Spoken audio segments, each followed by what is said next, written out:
Qilmagan ko'chamiz, qilmagan ishimiz yo'q. Endi to'g'ri ma'noda aytaman, sho'xlik ma'nosida aytaman. Sevgi tarixiga keladigan bo'lsa, sevgi tarixi bolalikdan menda boshlangan desa ham bo'ladi.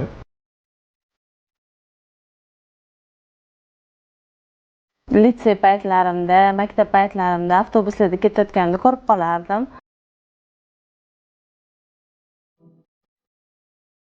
Qarshilik qilishimga qaramay, shu oyijonni suvchilikka jo'natib, keyin uchrashib ko'rganmiz. Uchrashganimizdan keyin to'y bo'lib ketgan.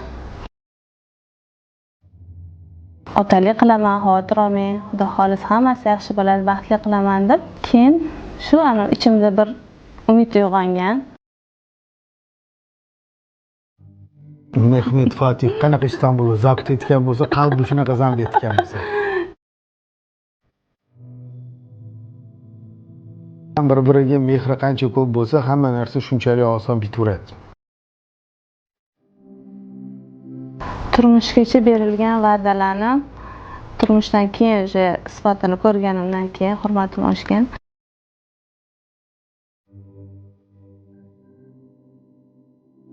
Uyda bo'lmasa endi ko'chada ham обязательно birgalikda o'tkazamiz, bolalarni aylantirishlarga olib boramiz. Oxirgi marta 4 kun ma'lum berdim. Lola. Endi agar o'zimni hayotimdan kelib chiqadigan bo'lsa, zulmatdan yorug'likka qadar deb qo'yardim.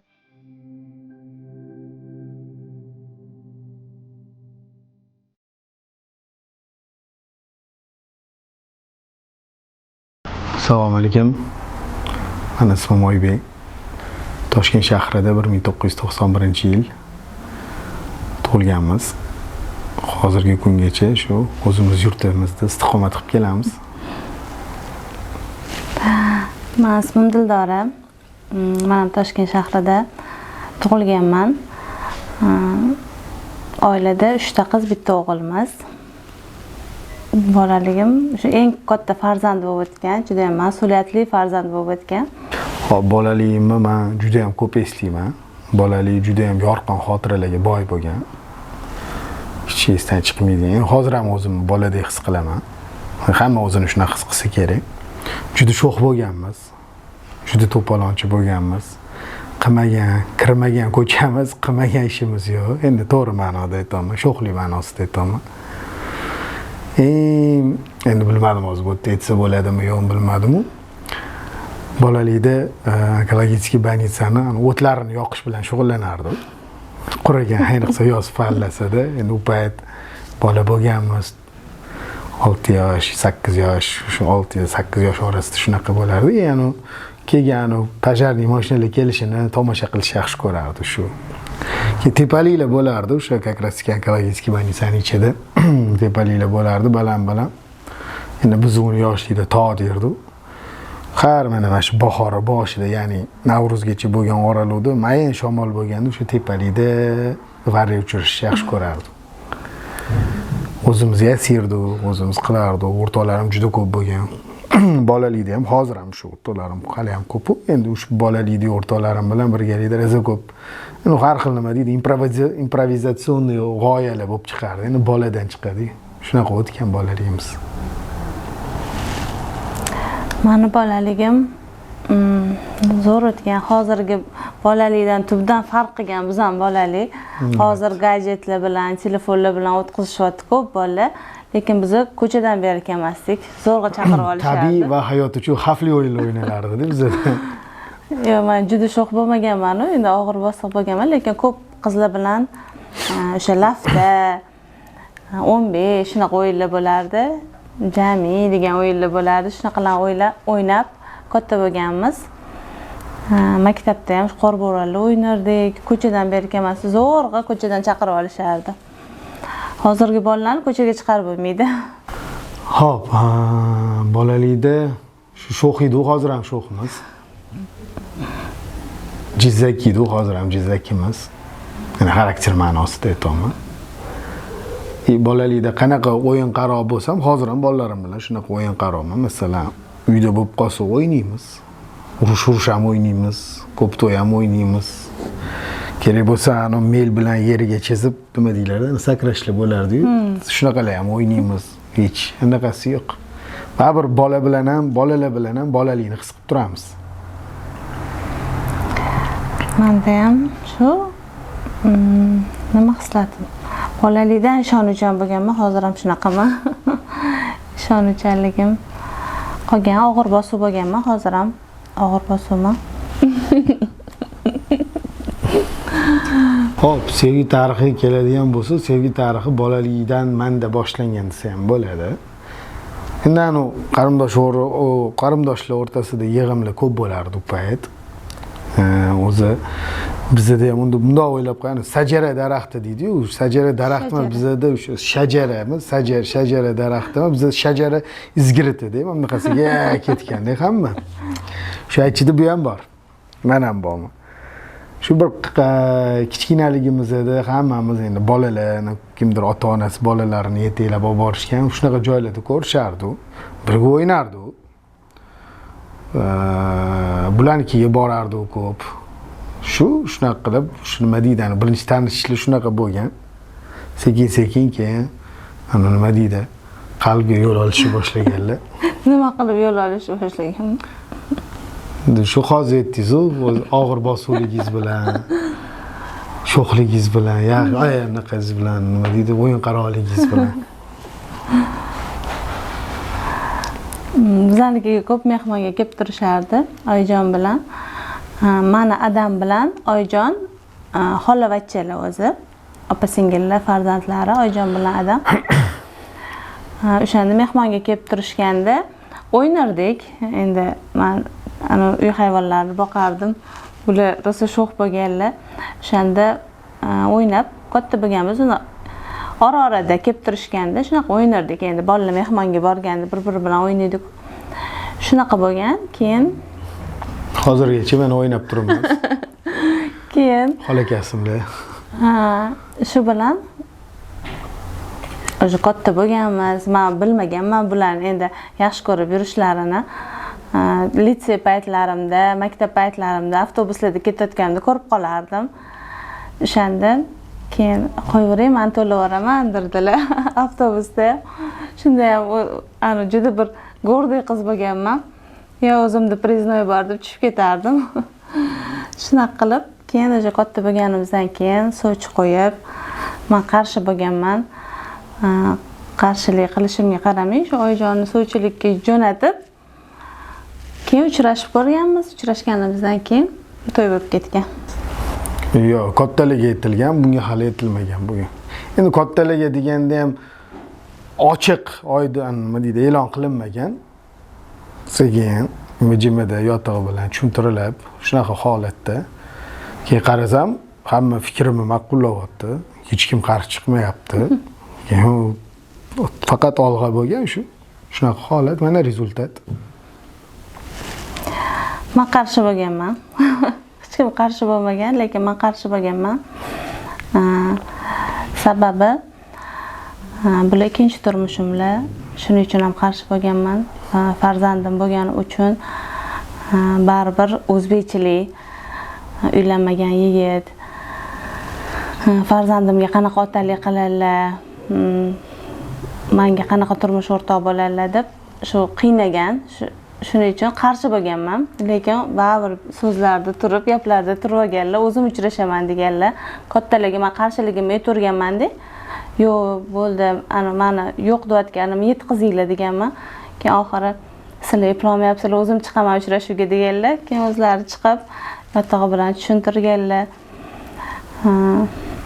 Men otalik qilaman, xavotir olmang, xudo xolis hammasi yaxshi bo'ladi, baxtli qilaman deb. Keyin shu ichimda bir umid uyg'ongan. Hammasi balki yaxshilikkadir, Alloh shuni xohlagandir deb rozi bo'lganman. Xudoga shukr, mana 10 yildan oshib bo'ldim. 10 yildan oshib hali umuman afsuslanish hissi bo'lmadi. Alhamdulillah, undan keyin ham bo'lmasin. Mehmet Fatih qanaqa Istanbulni zabt etgan bo'lsa, qalbi shunaqa zabt etgan bo'lsa. Shunaqa bo'lgan. 1 yil o'rab, keyin zabt etganmiz. Bir kun oldin uyda xudoyi bo'lgan esingda. 6-da xudoyi bo'lganda kuyov men bo'lib turib, telefon qilgan. Osh yeysizmi degan. Bir kun 6-da kelib, osh bergan, osh yeb ketganman. Endi bittamiz bunaqami, nima deydi, kulgili voqea desa bo'ladimi shuni? Bo'lsa bormi? Qiziqarli esda qoladi. Qiziqarli esda qoladigan holat. O'sha yerda uydagilar aytishgan, "Zajinami, san deyishgan, nima ertaga to'yim bo'lsa nima borsang, Xudoyni o'tdi" deyishgan. Endi nima qiling, chaqiruvdi deb borganman. Shu, unaqa hodisalar juda ko'p bo'lgan. Mana kortejga chaqirgan mashinamiz qiyin bo'lgan chiqishi. Chiqqan baribir. Lekin juda chiroyli o'tgan. Haligacha. Lekin hech nervotrevka, напряжениеda qanaqadir hayajon bilan o'tmagan lekin. Hammasi ko'ngildagidek, xuddi ssenariy bo'ylab, xuddi bir oy, 2 oy tayyorlangandek o'tgan. Bo'lmasa hammasi improvizatsion bir kunda bo'lib ketgan narsalar. Unaqa ssenariy ham bo'lmagan, muhokama ham bo'lmagan. Hozir endi organizatorlar qanaqadir ssenariylar qilayotganlar. Bizda hammasi o'sha necha 10 yil oldin qanaqa to'ylar bo'lgan bo'lsa, xuddi shunaqa to'y bo'lgan. Prosta ozgina nima deydi, o'zimizga yoqqani uchun xarakter tomonlama to'g'ri mos kelgani uchun ozgina o'zimizni erkin his qilganmiz shu. Qizimiz qatnashgan to'yimizda, uncha-muncha bolalarga orzu, to'ylarda qayerda bo'lganmiz deb so'rashadi-ku kasetalarni ko'rsa.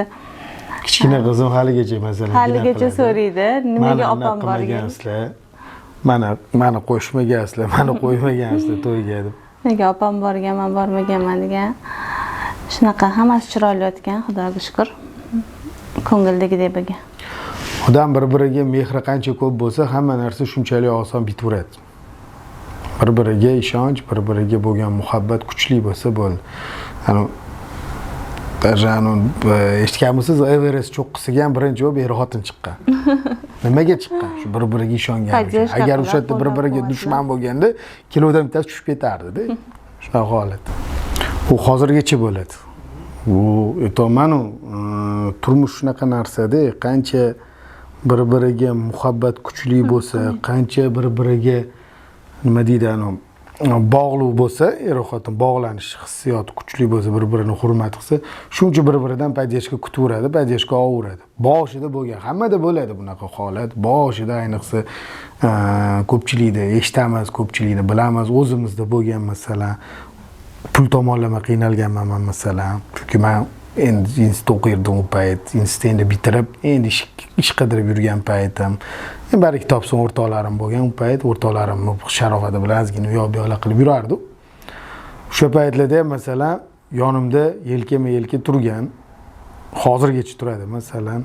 Mana bunga xuddi shunaqa bir-birimizni nima deydi, ardoqlab, qo'ldan kelgancha qo'llab-quvvatlab kelamiz. Maslahatim shunaqa bo'lishi kerak. Chunki nima deydi, 5 kunlik dunyo deydi-yu. Bugun keldi, ertaga yo'qmiz-da. Bir-birimizdagidan nima qoladi? Mehr-oqibat, bir-birimizdan ardoqlashimiz, bir-birimizga bo'lgan ishonch. Shu. Nima deysiz? To'g'ri. Hikmatlar xazinasi. Mavlono. Ay, hikmatlar xazinasi. Moddiy tomonlama ham ozgina boshida qiyinchilik bo'lgan, Xudoga shukr, o'tib oldik, birga o'tib oldik. Ayrim oilalarda ayol kishini fikri umuman inobatga olinmaydi, lekin bizda Xudoga shukr, meni ham fikrimni eshitib, o'zlari ham fikr berib, ikkalamiz baravar podдержкада mana shu kunlargacha yetib keldik, alhamdulillah. Hozir bir havas qilarli oilalar qatoridamiz, Xudoga shukr.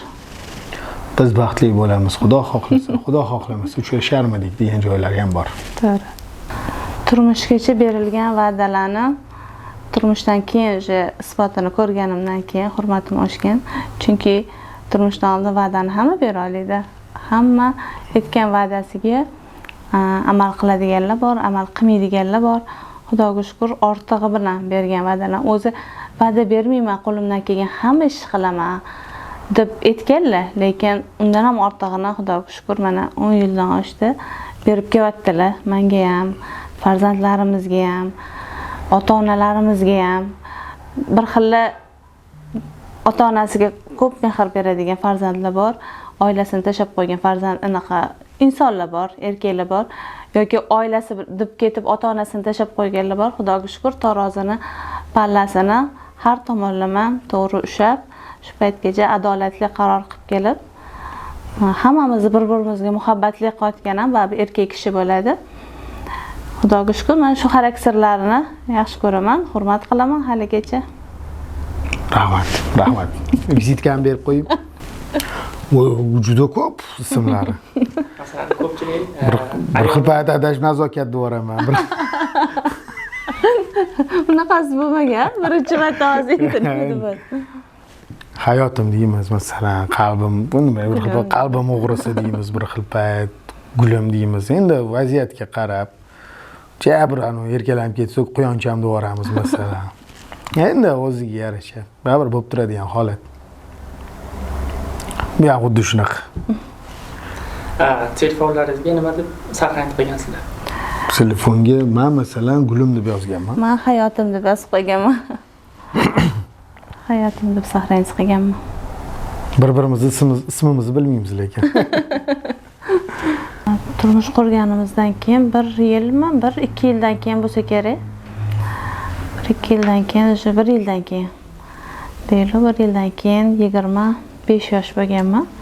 O'shanda Aql kirgan. Endi ungacha shubhalar bo'lgan, har xil gumonlar bo'lgan. Keyin Xudoga shukr, hamma gumonlarim tarqab, shu inson meni taqdirim ekanlar. Shu inson meni butun umr baxtli qila olinglar degan tushuncha bo'lgan. Masalan, shunaqa holatlar bo'lib turadi. Har bitta holatda yonida turaman. Bu ochiq, aniq gap. Masalan, sog'liq jarayonida, qanaqadir ish sohasida masalan asabzorlik bo'lib qolishi, kim bilandir konflikt bo'lib qoladigan holatlar bo'lganda, masalan, yonida turaman. Masalan, hech masalan u yoqqa bu yoqqa ketish yo'q.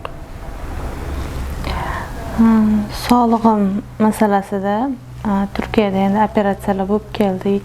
Orada shu sog'liq bo'yicha sinovlar keldi. Xudoga shukr, har doim yonimda turganlar, podдержка qilib, dalda bo'lib, tez tuzalib ketishimga ham sababchi bo'lganlar. Baribir turmush o'rtog'ini daldasi, shu muhabbati sog'liqqa ta'sir qiladi. Tuzalib ketishiga sababchi bo'ladi. Men o'zi grija bo'lganman позвоночныйdan. Yurolmay qolib, shu darajada bo'lgan, chap oyog'im umuman ishlamay qolgan. Lekin doktorlar ham aytishgan, tuzalganda ham oqsoqlanib yurib qoladi. Tuzalgani shu deb garantiya berishgan. Xudoga shukr, hozir umuman kasallikdan asar ham yo'q. Yugurib ham ketdim, yurish yo'lda tursin. Hammasiga shu turmush o'rtog'imning podдержкалari, mehr muhabbatlari, vaqtida o'sha lechenialarimga qatnashimga imkon yaratib berganlari hammasi sabab bo'lgan, Xudoga shukr. Yo'q, men ovqat qilishni umuman bilmayman.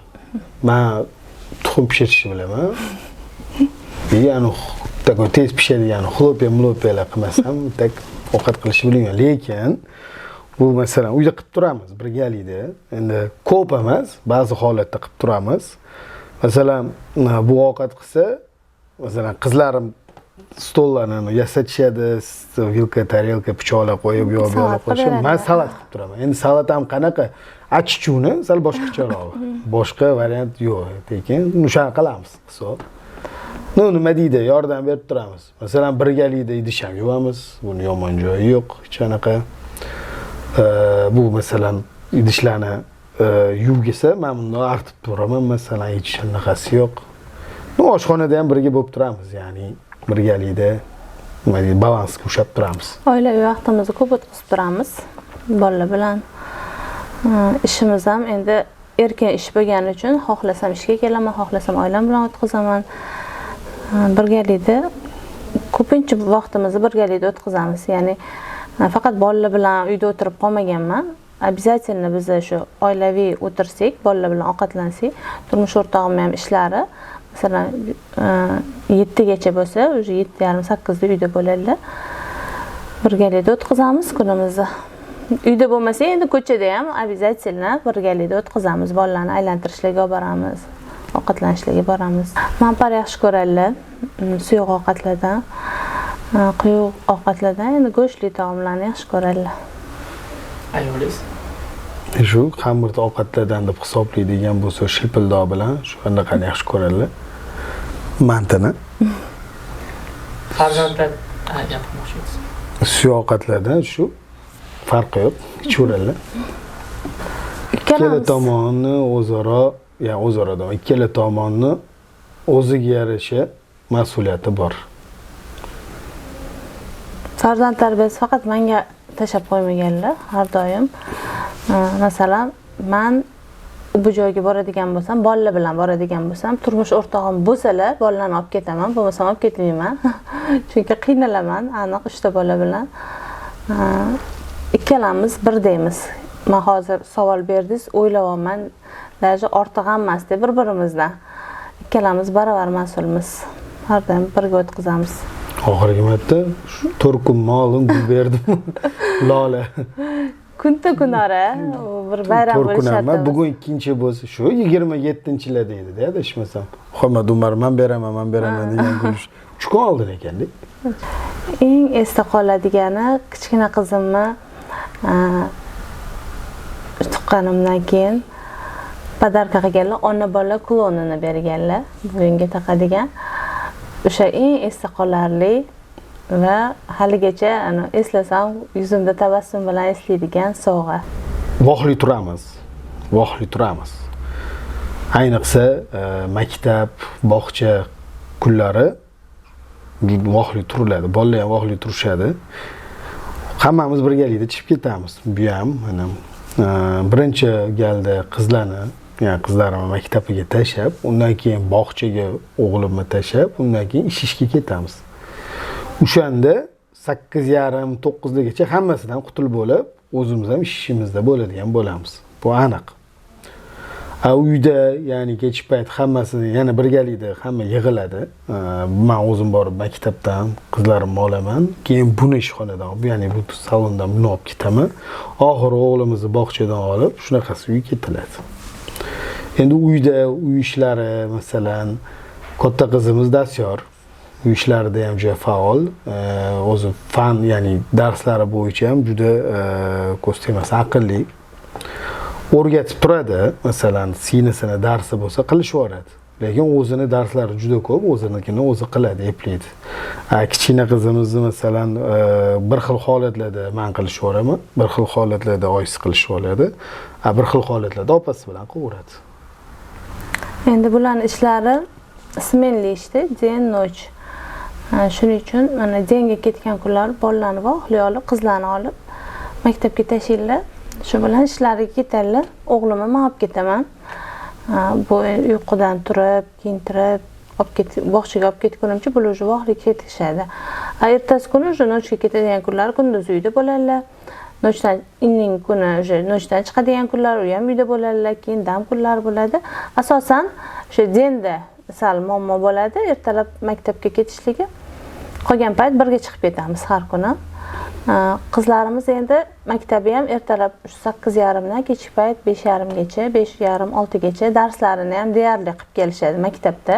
Endi o'qiydigan, takrorlaydiganlar bo'lsa uyda olib kelishadi. O'g'limni ham shu bog'chasi 6 gacha. Ertalab hammamiz chiqib ketsak, kechqurun ketma-ket hammasini yig'ib uyga olib boramiz. Tushunmaganlarini ko'rsatishadi, matematikami, ingliz tilimi yoki menga olib kelishadi, ingliz tilini adasiga olib kelishadi. Shu yordamlashamiz. Keyin uxlaymiz, ertalab yana shu rejim. Albatta, bu borada har doim yordam berganlar, har doim baravar katta qilganmiz. To'yib uxlaganman, har doim. Endi farzand tarbiyasida onalar to'yib uxlolmaydi. Undan keyin depressiya bo'ladi, tug'ruqdan keyingi depressiya. Xudoga shukr, kichkina qizimda ham, o'g'limda ham unaqa depressiyalar bo'lmagan. Endi katta qizim bu paytda kattaroq bo'lgan. Depressiyalar bo'lmagan. Kichkina qizimda homiladorligim ham juda og'ir o'tgan, o'g'limda ham. Shunda ham katta qizim o'zlari ertalab turg'izib, yedirib, ichirib, sochlarini o'rib, bog'chalarga olib borib qo'yardilar. Men juda holsiz bo'lib yotardim. Tug'ilgandan keyin ham kechasi galma-gal qarirdik. Asosan bular qarirdilar, uxlab olgin deb qarab chiqardilar. Kechasi bilan uxlamasa, mashinaga yotqizib, mashinada uxlardi qizim. Shahar aylantirib kelardilar uxlab qolsin deb mashinada. Shunaqa birga baravar boqqanmiz. Keyin o'g'limda tug'ilgandan keyin o'sha karantin bo'lib qolgan. Hammamiz oilaviy uyda bo'lganmiz. O'g'limni o'sha katta qilish qiyin bo'lmagan. Oson bo'lgan birgalikda. Men bolalarim unaqa nima deydi, juda bir og'ir tarbiyali bolalar emasda. Masalan, bitta gapga ko'nadi. Buni qil desangiz, masalan, qiladi. Endi ish sohasida ish buyuradigan bo'lsangiz, xo'p bo'ladi, qilishadi. O'g'limiz sal sho'xroq. Endi vaziyatiga qarab, nima deydi, holatiga qarab, voqeasiga qarab, kayfiyatiga qarab, masalan, nima to'g'ri, nima noto'g'ri, qattiq baqirib, sekin gapir, to'g'ri qil, bu qil, opalaringga yaxshi muomala qil, ukalaringga to'g'ri muomala qillaring, bir-birlaringga to'g'ri muomala qillaring deb, masalan, ham dunyoviy ham diniy tarbiya berib kelinadi. Qizlarim bilan asosan endi ona gaplashadi, baribir gaplashaman, alohida birga o'tirib ham gaplashaman, ikkita qizim bilan alohida ham gaplashaman. Nima qiynayapti, maktabida qanaqa o'tdi kuni, o'rtoqlar bilan munosabati qanaqa, kimlar bilan o'rtoq bo'lyapti. Shuni hammasini aytaman. Nima bo'lsa ham, ko'chada nima bo'lsa ham, maktabingda nima bo'lsa ham, birinchi bo'lib men bilan adinga yetgan, bekitmagin. Hozirgi kunda ayniqsa qiyin bo'lib qoldi. Hozir bolalarni bir ko'chaga chiqarish, maktabga jo'natish qiyin bo'lib qoldi. O'shanga nima bo'lsa ham aytgan bizaga kelib deyman, xo'p deyshadi. O'g'limiz endi hali 5 yosh, u kichkina, sho'x, lekin bu to'g'ri, bu noto'g'ri, bu mumkin emas, bu mumkin degan narsalarni tushunadi va yaxshi biladi, itoat qiladi. Yaxshi biladi, itoat qiladi, adasiga ham, menga ham, Xudoga shukr. Hozircha qiynalmayapmiz tarbiyada, yaxshi ketyapti. Ha. Yig'laganmiz. Qanday paytda kasal bo'lib qolgan yoki salomatlik bo'yicha muammosi bo'lgan paytda? Ha, faqat shu salomatlik bo'yicha muammosi bo'lib qolgan. Endi kasal bo'lib qolgan paytlarda oldin sal shamollasam yig'laverardim, yosh ona bo'lganman. Keyinchalik yo'nalishni o'zimga olib, kuchliroq bo'lishga harakat qilib, hozir uncha-munchaga kasal bo'lib qolsa o'zimni yo'qotib qo'ymayman. Oldin ko'p yig'lardim. Siz?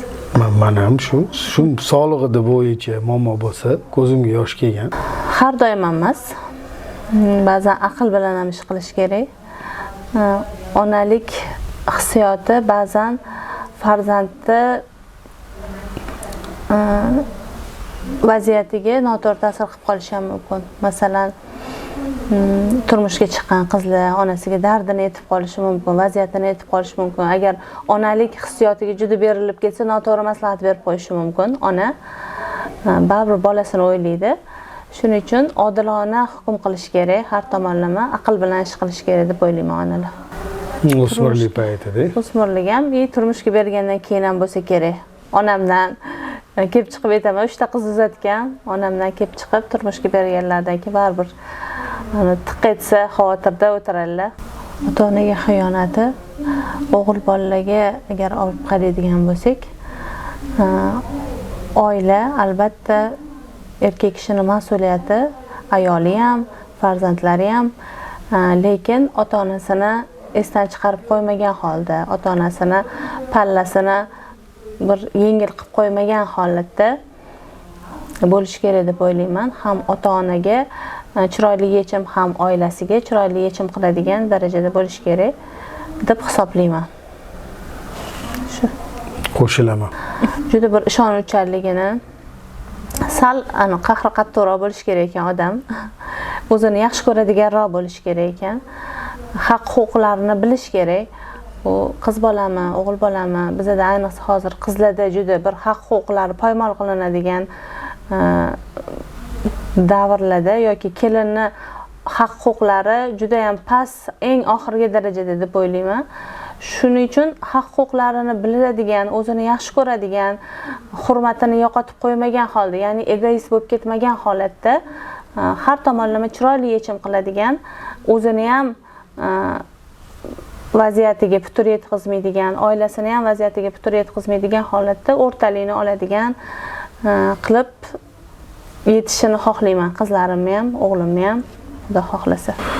Xo'p, avvalambor nima deydi, ilm sohasida chuqurroq o'rganishini tavsiya qilaman. Sababi men o'zim ilm sohasida chuqurroq o'rgana olmadik. balki bu xatodir, balki bu yaxshiligidir, endi unisi noma'lum, yillar samarasi, yillar jarayonida ko'ramiz. Lekin o'g'illarimga, qizlarimga shuni aytardimki, ko'proq ilm olish kerak. Bu siz qiyin. Simbolik kelajagimiz uchun bu ayni kerakli narsa. Ko'proq ilm olish kerak. Bizdan-da ilmliroq bo'lgan inson, bizdan-da dunyoqarashi katta bo'ladi va bizdan-da dunyoqarashi keng bo'lib, nima deydi, katta o'zgarishlar bo'lishiga sabab bo'ladi, xudo xolisi. Shu. Men o'zimni endi idealniy odam deb o'ylamayman. Shu o'rtacha 5-6 deb baho beraman, lekin 10 ga chiqishga harakat qilamiz, xudo xolisi. 7 bo'lsa kerak menda. 7-8 bo'lsa kerak. Albatta, bu eng baxtli kunida, qizlarimizni eng baxtli kunida xizmat qilamiz. Kelin ko'ylaklarimiz ham, go'zallik salonimiz ham odamlarning eng chiroyli kunida xizmat qilinadi. Bu xafagarchilikda xizmat qilinmaydi bu sohada ishlayotganimiz. Kelinlarimizni xursandchiligini ko'rib, har bitta kelinimni ko'rganimda, shu pardoz qilganimda ham, ko'ylak kiydirganimizda ham, Xudo xohlasa oldimda 2 ta qizim bor. Meni ham qizlarimga shunaqa oq ko'ylak kiyish nasib qilsin inshaalloh deb duo qilamiz, niyat qilamiz. O'g'limga ham yaxshi kelinlar olish nasib qilsin deb niyat qilamiz. Shu ibrat uchun aytadigan bo'lsa, oila muqaddas narsa. Erkak bo'lib mas'uliyatni bo'yningizga oldingizmi, to madida qabrga kirguncha o'sha mas'uliyatni bo'ynidan yetish kerak emas. Har sohada, ya'ni oilani har sohasida. Turmush o'rtog'i bilan birgalikda, hamjihatlikda orzulariga, farzand tarbiyasiga ham birgalikda erishsa, mevasi ham shirin bo'ladi. Faqatgina otaga, faqatgina onaga, bizda o'zbekchilikda asosan onaga yuklab qo'yiladi farzand tarbiyasi, lekin o'g'il bola katta qilayotgan oila ham, qiz bola katta qilayotgan oila ham albatta otani tarbiyasi, otani farzandlarning hayotidagi o'rni katta bo'lishi kerak, baravar bo'lishi kerak.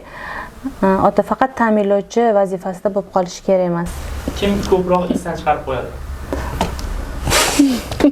Rahmat. Kim ko'p band bo'ladi? Qanaqa narsa? Unaqa narsa yo'q, ikkalamiz ham baravar. Kim ko'proq qo'llab-quvvatlaydi? Turmush o'rtog'im. Kim jahldor? Jahldor? Endi vaziyatiga qarab. Bunda ham bor o'ziga yarasha. Meni jahlim chiqqanda bular yumshatib turadilar, bular jahllari chiqqanda men yumshatib turaman vaziyatni. Kim hazilkash? 100%. Kim birinchi bo'lib uzr so'raydi? Men. Turmush o'rtog'im. Kim ko'proq pul sarflaydi?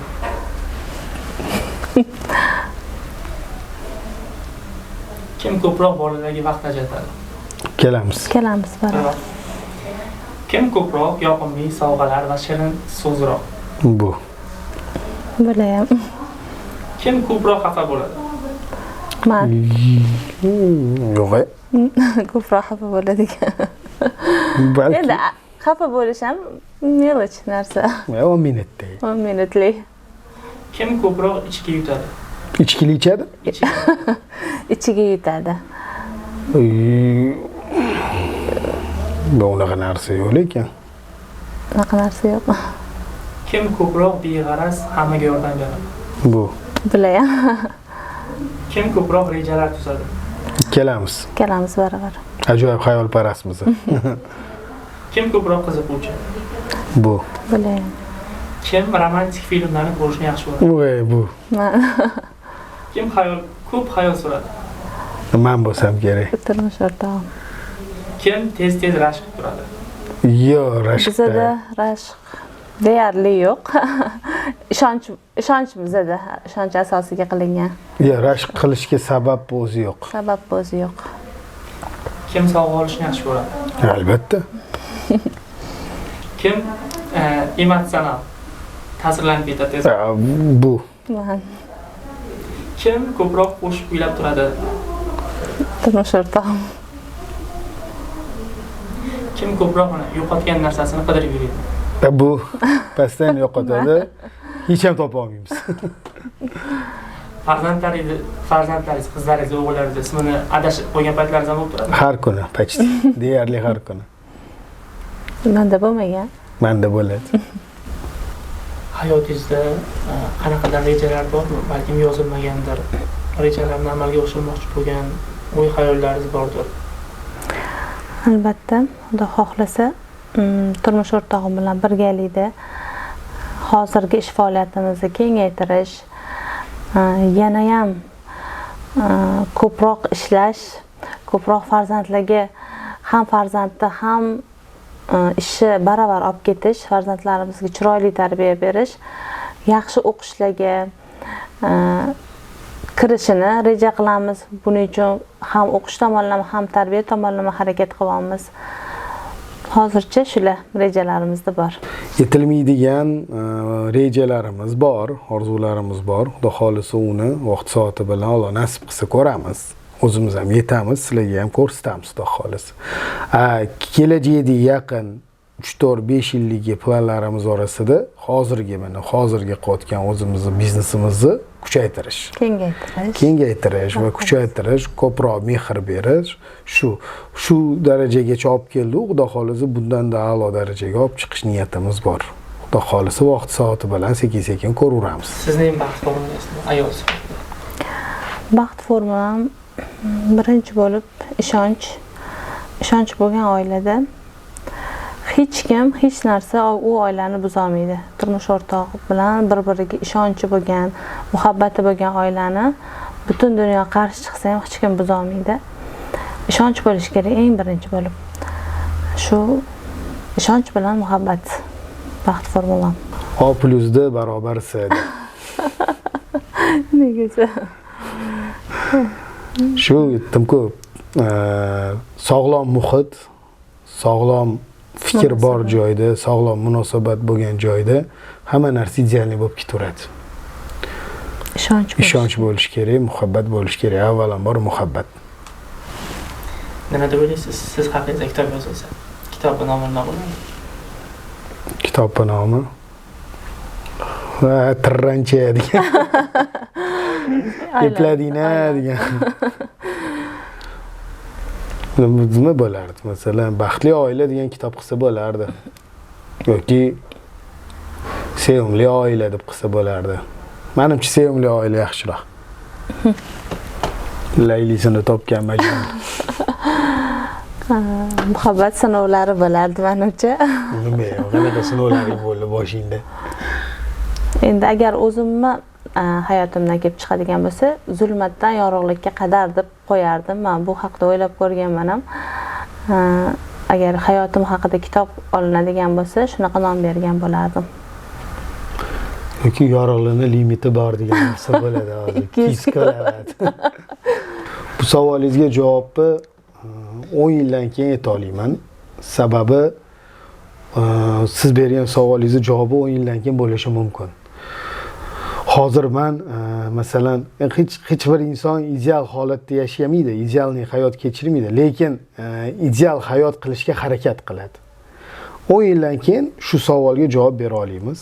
Sababi masalan farzandlarimga aytishim mumkin, "Oy o'g'lim, o'sha paytda men mana shu xatoni qilib qo'yibman. Men bu narsani qilmagin. Men bu narsa chiroyli bo'lmabdi. Sen harakat qilgin chiroyli qilishga" deb ayta olaman, aniq 100%.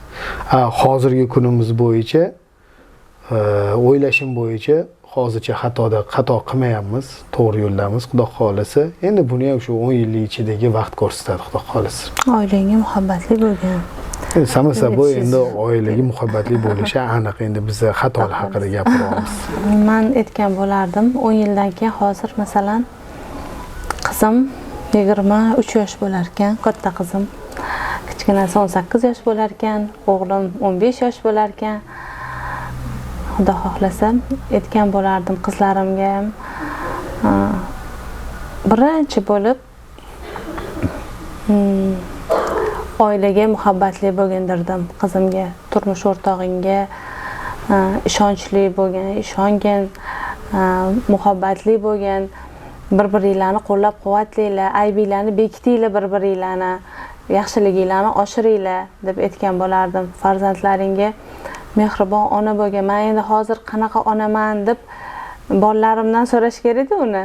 Xudoga shukr, lekin yaxshi ona bo'lishga, yaxshi ota bo'lishga harakat qilyapmiz shu kungacha. Mehr tomonlama ham bolalarimizga yetarlicha vaqt ajratyapmiz, chetga chiqarib qo'ymaganmiz. Ish ketidan quvib, bolalarni chetga ikkinchi planga chiqarib qo'ymaganmiz-da. Birinchi o'chirdi men uchun oilam. Ishimni har qanaqa holatda ham tugatishim mumkin, har qanaqa holatda ham tashlab ketishim mumkin. Birinchi o'chirdi oila men uchun eng muhimi. Shuning uchun asosan bolalarga ko'proq vaqt ajratamiz va shuni ham aytmoqchi edim, oilangga eng ko'p vaqtingni, eng ko'p mehringni oilaga ajratgan. Qolgan hammasi sekin-sekin bo'lib ketaveradi. O'g'limga ham masalan haqiqiy mard erkak bo'lgan, ayolingni hammadan himoya qila oladigan, farzandlaringni hammadan yaxshi farzand bo'lishiga, ham tarbiya jihatdan, ham ilm jihatdan namunali farzand bo'lishga harakat qilgan deb aytgan bo'lardim.